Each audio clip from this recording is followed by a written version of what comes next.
The HOTFLOW Three is a new generation reflow soldering oven that ensures high-quality soldering regardless of the complexity of the product. Have a look at how we use it at SATEL. Soldering is an integral part of the work performed during the production of alarm system equipment, which is why the reflow oven is an ideal solution in our industry.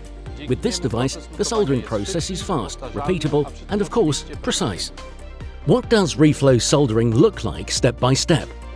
The process starts with the gradual heating of a PCB as well as the components and solder paste found on it. When the melt temperature is reached, which is around 217 degrees Celsius, the key phase, soldering, takes place. It involves maintaining a high temperature for a defined period of time. As a result, a permanent and strong connection is achieved between the board and the SMD components.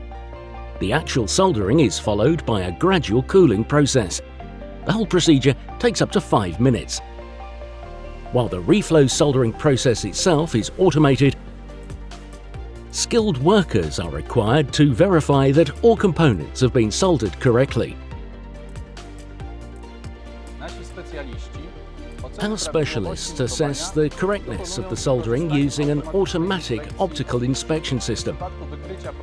If any problems are detected, we use a microscope or an X-ray machine for additional inspection.